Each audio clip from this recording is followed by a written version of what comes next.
Hey, Lulu here. This is continue reading for the Amniotic Mesh. This is video number 3, continuation, and I gotta do this. Let me see how far. Let's see how far we get. The amniotic mesh. The anti-inflammatory effect is especially important in cases of chemical burn or in patients with Stevens-Johnson syndrome. Now, I don't know what Stevens-Johnson syndrome, but I guess I'll look it up and I'll let you guys know later, okay? And then in these cases, there is often intense inflammation that lasts 2 or 3 weeks. Stevens-Johnson, no, now I really got to look it up. I'm curious.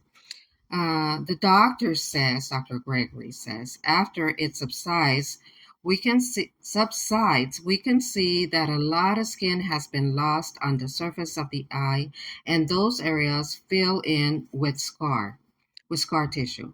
Once that scarring has set in, it's nearly impossible to get rid of, and it's a real challenge for patients and doctors. Uh, and it's a real challenge for patients and doctors. Um, I feel like I really misread that. Okay, let's see. The anti-inflammatory effects is especially important in cases of chemical burns. Okay, no, I'm gonna go with it. Let's read on.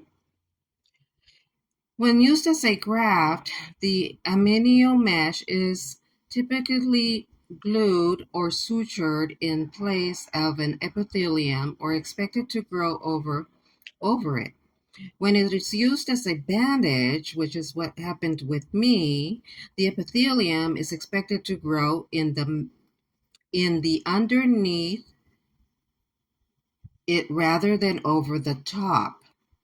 As a healing progresses, the membrane gets slowed off like a scab, then used as a bandage, and it tends to degrade over the course of 7 to 14 days. Okay, though that makes more sense because they're supposed to take it off in 14 days.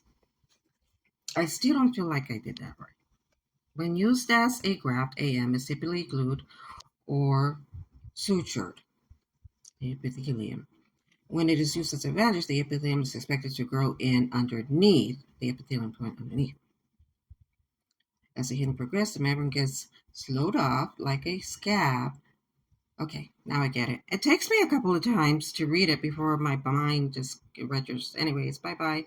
Videos right now. Remember, take care of your eyes. Your eyes matter.